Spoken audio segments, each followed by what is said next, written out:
Ukraine Russia யுத்தம் அப்படிங்கிறது ரொம்ப வருடங்களாகவே தொடர்ந்து வருது.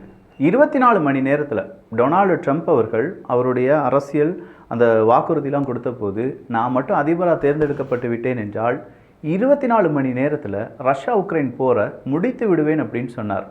அதன் பிறகு 2 மாதங்களில் முடிச்சிடலாம்ப்பா அப்படின்னு சொன்னாங்க. இப்போது ஒரு 6 மாதங்கள் தேவைப்படும் அப்படின்னு சொல்கிறாங்க. நம்ம ஊரில் இந்த நீட்டு விலக்கு, நீட்டு ரத்து, முதல் கையெழுத்து, அதே மாதிரி டொனால்டு ட்ரம்ப் அவர்களுடைய வாக்குறுதின்னு வச்சுக்கோங்களேன்.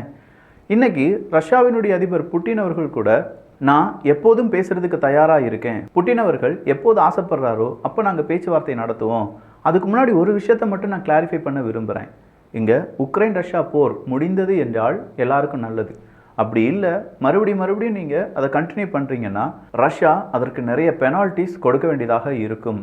இந்த தகவலை ட்ரம்ப் அவர்கள் கொடுத்திருக்கிறார்கள். ஏகப்பட்ட எக்ஸிக்யூட்டிவ் ஆர்டர்ஸ் அப்படிங்கிறது எல்லாமே இப்போ அமலுக்கு வந்துவிட்டதாக ட்ரம்ப் அவர்கள் அறிவித்திருக்கும் போது, ரஷ்யா உக்ரைன் இந்த 2 நாடுகளுக்கு இடையே நடந்த போரை இப்போது தான் அமெரிக்காவினுடைய அதிபர் ட்ரம்ப் அவர்கள் பேச ஆரம்பித்திருக்கிறார்.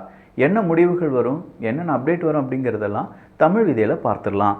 நான் உங்கள் விக்கி, இது உங்கள் தமிழ் விதை. ஷார்ட்டாக கொஞ்சம் செய்திகள். ட்ரம்ப் அவர்கள் சொல்லியிருக்கக்கூடிய வார்த்தையை நல்லா கவனித்து பாருங்களேன். If we don't make a deal, and soon I have no other choice but to put high level of taxes, tariff and sanctions on anything being sold by Russia to the United States. நீங்கள் உடனடியாக இங்கே அமைதி பேச்சுவார்த்தை இல்லாட்டி இந்த போர் நிறுத்தத்துக்கு தயாராகவில்லை என்றால் எனக்கு வேறு வழியே கிடையாது, ஏகப்பட்ட வரி விதிப்பேன், டேரிஃப் அப்படிங்கிறத அதிகப்படுத்துவேன், சாங்ஷன்ஸ் அப்படிங்கிறத கண்டிப்பாக போடுவேன், அமெரிக்காவில் நீங்கள் என்னென்ன பொருள் விற்கிறீங்களோ இல்லை உங்களால் என்ன பொருள் விற்கப்படுகிறது எல்லா பொருளுக்குமே இது எல்லாமே அடங்கும் அப்படின்னு சொல்லியிருக்காரு. அப்போது அமெரிக்காவுக்குள் இதுவரையிலும் ரஷ்யாவினுடைய பொருட்கள் வாங்குகிறார்கள் அப்படிங்கிறத ட்ரம்ப் அவர்கள் ஒத்துக்கொண்டார்கள். அப்படி வாங்கக்கூடிய பொருட்களுக்கு ஏகப்பட்ட வரி விதிப்பேன் அப்படிங்கிற அந்த மிரட்டல் அவர் கொடுத்திருக்கிறார் என்பதும் நமக்கு கிடைத்திருக்கக்கூடிய தகவல் தான். அப்போது 2 தலைவர்களும், ரஷ்யாவினுடைய புட்டின் அவர்களும் அமெரிக்காவினுடைய ட்ரம்ப் அவர்களும் பேசிக்கொண்டார்கள் என்றால் இந்த பிரச்சனை முடிவுக்கு வந்து விடுமே. புட்டின் அவர்களுக்கு ரொம்ப பெரிய ஆசை, மல்டிபோலார் வேர்ல்டு அப்படிங்கிறது உருவாக வேண்டும் அப்படிங்கிறது தான். இங்கே ட்ரம்ப் அவர்கள் பதவியேற்கும் போது அன்றைய தினமே ரஷ்யாவினுடைய அதிபரும் சீனாவினுடைய அதிபரும் பேசிக்கொண்டார்கள். மல்டிபோலார் வேர்ல்டு அப்படிங்கிறது எப்படி உருவாகும், ட்ரம்ப் அவர்கள் அதற்கு எப்படி அனுகூலமாக இருப்பார், எப்படி எதிர்த்து நிற்பார் அப்படிங்கிற டிஸ்கஷனை 2 நாட்டு தலைவர்கள் செய்தார்கள் என்ற செய்தியும் வெளியானது. அது கூடவே ட்ரம்ப் அவர்கள் பிரிக்ஸ் நாடுகளுக்கு எதிராக இருக்கிறார், 100% டேரிஃப் அப்படிங்கிற அந்த பிளானுடன் இருக்கிறார் என்கிற தகவலும் பிரிக்ஸ் நாடுகளுக்கும், குறிப்பாக ரஷ்யா, சீனா, இந்தியா போன்ற நாடுகளுக்கு பெரும் பிரச்சனையாக மாறி நின்றது. அது கூடவே டாலரை நீங்கள் மாற்றினீர்கள் என்றால், உங்களுடைய ட்ரேடிலிருந்து டாலரை நீங்கள் மாற்றினீங்கன்னா கண்டிப்பாக அதற்கு எதிராகவும் நாங்கள் உங்களுக்கான டேரிஃபை உயர்த்துவோம் அப்படின்னு சொல்லி பல இடங்களிலும் இப்போது இந்த டேரிஃப் இல்லாட்டி டேக்ஸ் அப்படிங்கிறத வச்சு பெரும் யுத்தத்தை டொனால்டு ட்ரம்ப் அவர்கள் செய்ய ஆரம்பித்திருக்கிறார். இந்த யுத்தத்தில் சிக்கி சின்னாபின்னமாக போகிறது ஏதோ ரஷ்யா, இந்தியா போன்ற நாடுகள் மட்டும் கிடையாது. யூரோப்பாக இருக்கட்டும், கனடாவாக இருக்கட்டும், மெக்சிகோவாக இருக்கட்டும், எல்லாருக்குமே இது ஒரு சிக்கல் தான். சிக்கல் அப்படின்னு சொல்லும்போதே தமிழ்நாட்டில் ஏகப்பட்ட சிக்கல் நடந்துட்டுருக்கு. அதை பற்றியான லேட்டஸ்ட் அண்ட் ஹாட்டஸ்ட் அப்டேட்ஸ்லாம் தெரிந்து கொள்வதற்கு அரசியல் சதுரங்கம் அப்படிங்கிற நம்ம சேனலை ஃபாலோ பண்ணிக்கோங்க. அரசியல் சதுரங்கத்தில் பியூர் அண்ட் பியூர் தமிழ்நாட்டு பொலிட்டிக்ஸ் மட்டும்தான் பேசப்படும் என்பதையும் இங்கே நான் கூறிக்கொள்கிறேன். அங்கே பேசுகிறதுக்கும் தமிழ் விதையில் நான் பேசுகிறதுக்கும் தமிழ் பட்சத்தில் பேசுகிறதுக்கும் எந்த விதமான ஜாயிண்ட்டும் இல்லை. நீங்கள் பாட்டுக்கு கனெக்டிங் த டாட்ஸ் வச்சு கனெக்ட் பண்ணிடாதீங்க. தமிழ் பட்சம் அது வேறு லெவலில் பெர்ஃபார்ம் பண்ணிகிட்டே இருக்கும்.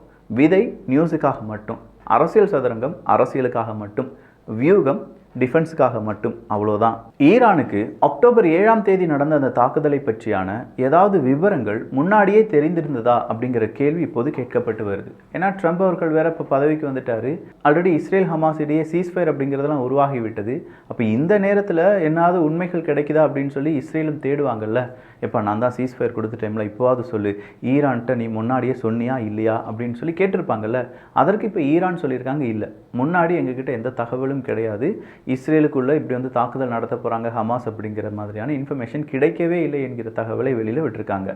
இஸ்ரேல் ஹமாஸ் யுத்தத்தில் இப்போது சீஸ்ஃபயர் உருவாகி இருக்கிறது. வர்ற சாட்டர்டே அடுத்ததாக எத்தனை ஹாஸ்டேஜஸை ரிலீஸ் பண்ண போகிறோம், யாரெல்லாம் ரிலீஸ் பண்ண போகிறோம் அப்படிங்கிற லிஸ்ட்டை ஹமாஸ் கொடுக்க போகிறாங்க.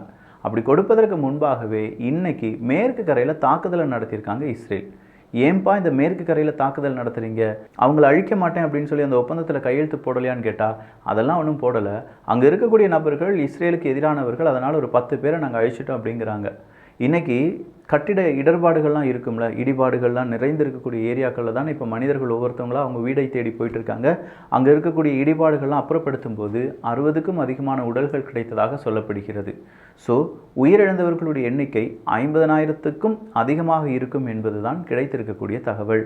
இந்தியாவில் ட்ரெயின் ஆக்சிடெண்ட்டில் 11க்கும் அதிகமான மனிதர்கள் உயிரிழந்திருப்பதும் இன்று பல ஊடகங்களிலும் செய்தியாக வெளிவந்திருக்கிறது.